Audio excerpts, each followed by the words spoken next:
வணக்கம் நண்பர்களே. மாயா சீனு சீரியல் செம பரபரப்பாக போயிட்டு இருக்குன்னே சொல்லலாங்க. பரபரப்பான கட்டத்தில் பத்மா லிங்கத்தோட திட்டம் நிறைவேறுதுன்னு சொல்லலாம். நம்ம ரகுராமனை நம்ப வச்சுறாங்க. இந்த சாரு கூட சீனு தப்பாக இருந்திருக்கான் அப்படின்னு அந்த இடத்துல சாருவே நாடகமாடி நம்ப வச்சுரா. அதோட பார்த்தோன்னா நம்ம ரகுராமுக்கிட்ட பத்மா ஏற்றி விடாங்க. அண்ணே நீங்களே பார்த்தீங்களே, சீனு தப்பாக நடந்துக்கிட்டான் சாருவை. இனிமேல் யார் சாருவை கல்யாணம் பண்ணிப்பா? கல்யாணம் யாரும் பண்ணியிருக்க மாட்டாங்க. நம்மளால் ஒரு பொண்ணோட வாழ்க்கை எங்கள் குடும்பம் நம்ம குடும்பத்தால் போகண்டா. சீனுவை சாருவுக்கு கல்யாணம் பண்ணி வச்சிடலாம் அப்படின்னு சொல்கிறாங்க. அப்போ தான் மணி என்னடி நினச்சிட்ட, கிறுக்கா பிடிச்சிருக்கு உனக்கு, ஏற்கனவே மாயா கூட சீனுவுக்கு கல்யாணம் ஆயிடுச்சு அப்படின்னு சொல்கிறாங்க. அப்படி ஆனால் என்ன, ஆனால் இப்போ சீனுவுக்கு தான் இந்த பொண்ணுக்கு சாருவுக்கு வாழ்க்கைக்கு பதில் சொல்லியே ஆகணும். அதனால கண்டிப்பாக இந்த கல்யாணம் நடக்கும் சாருவுக்கு சீனு கூட அப்படின்னு அந்த இடத்துல சொல்லிடுறாங்க. நம்ம ரகுராமுக்கு என்ன பண்ண அப்படின்னு தெரியாமல் அப்படியே விழிச்சிட்டு நிற்கிறாங்க. இப்போ லிங்கம் ரகுராம அப்படியே கொஸ்டின் கேட்குறாங்க. சொல்லுங்கள், உங்கள் பையன் உங்கள் மருமகன் சீனு தான் தப்பு பண்ணியிருக்கான். அப்போ நீங்கள் தான் எங்களுக்கு நீங்கள் உங்களை நம்பி தானே இந்த குடும்பத்தில் விட்டோம். நீங்கள் பதில் சொல்லணும். எப்படியும் சீனுக்கும் சாருக்கும் கல்யாணம் நடக்கணும் அப்படின்னு அந்த இடத்துல சொல்லிடுறாங்க. அதோட சீனு சாரு கழுத்தில் தாலி கட்ட தயாராகிறாங்க.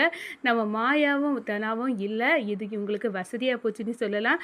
ஆனால் நம்ம தனா அந்த சரவணனோட அம்மாவை மீட்டிங்கை கொண்டு வர நேரம் சாரு கழுத்தில் சீனு தாலி கட்டி அதிர்ச்சியை கொடுக்குறாங்கங்க மாயாவுக்கு.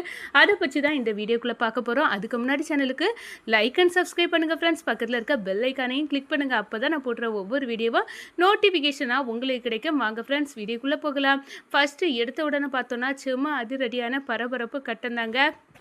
மணி, சிவா இவங்களுக்கு எல்லாம் போதையை ஏற்றி அதை கூட நம்ம சீனுக்கும் லிங்கம் அவங்க பிளான் படி போதையை ஆக்கிறாங்க. அதோட பிளாட் ஆகிறாங்க. என்ன நடக்குது அப்படின்னு நம்ம சீனுக்கே தெரியாது. அந்த நிலைமைக்கு ஆக்கி விட்றாங்க லிங்கம்.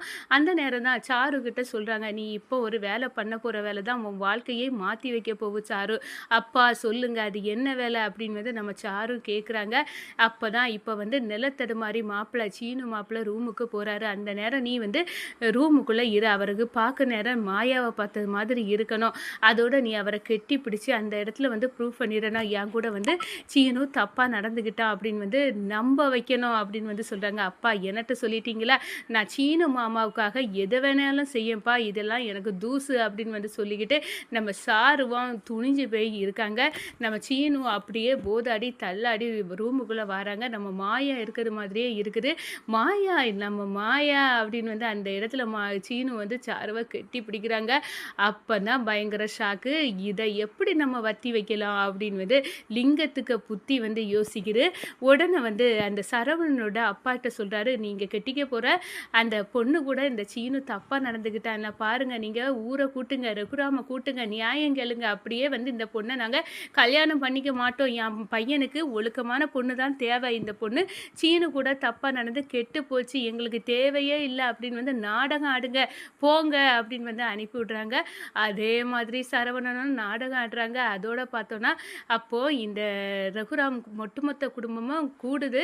என்ன நடந்துச்சு அப்படின்னு சொல்ல நேரம் தான் நம்ம சீனுவை பார்க்குறாங்க. போதையில் இருக்காங்க. சாரு துணி எல்லாம் கொஞ்சம் கலைச்சி போட்டுட்டு தலையெல்லாம் கொலைச்சிக்கிட்டு வராங்க.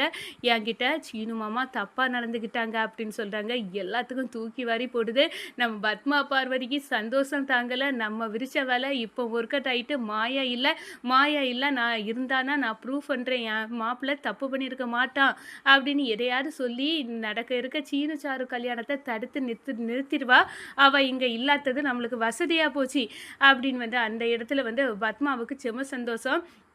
என் கூட சீனு மாமா இருந்தாங்க, தப்பு நடந்து போச்சு அப்படின்னு சாரு சொல்கிறாங்க. லிங்கம் அழுதது மாதிரி, என் பொண்ணோட வாழ்க்கை இப்படி போச்சே, ரகுராம் சகலை உங்களை நம்பி தானே இந்த வீட்டுக்கு என் பொண்ணை அனுப்புனேன், என் பொண்ணோட வாழ்க்கை இப்போ கேள்விக்குறி ஆயிடுச்சே, நாங்கள் என்ன பண்ணுவோம் அப்படின்னு அந்த இடத்துல அழுது துடிக்கிறாங்க. இதை பார்க்குறாங்க நம்ம ரகுராம்.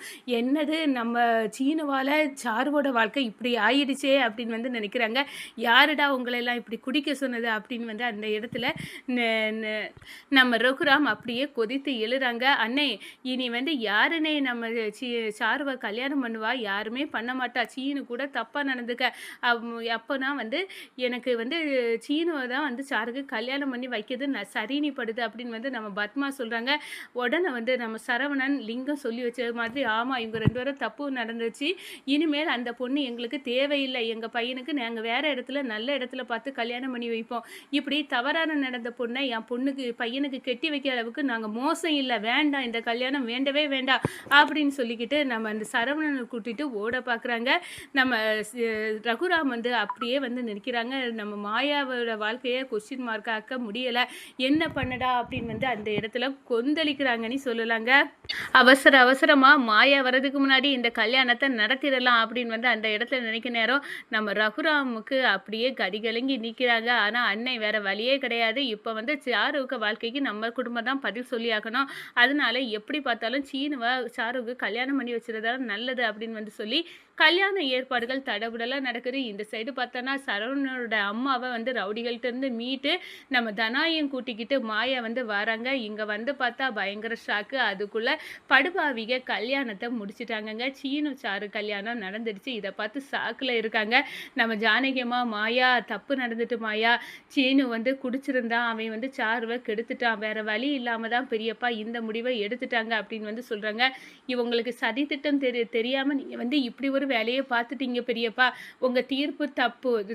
சீனு வந்து எந்த காலத்துலேயும் தப்பு செய்ய மாட்டான். இதை நான் ஏற்றுக்கிடவே மாட்டேன்" அப்படின்னு வந்து அந்த இடத்துல அழுது நொந்துக்கிடாங்க நம்ம மாயா. "வேற என்ன செய்யுது அப்படின்னு வந்து நான் தெரியாம தான் இந்த முடிவை எடுத்தேன். ஆனால் தப்பு பண்ணினது சீனு தான்.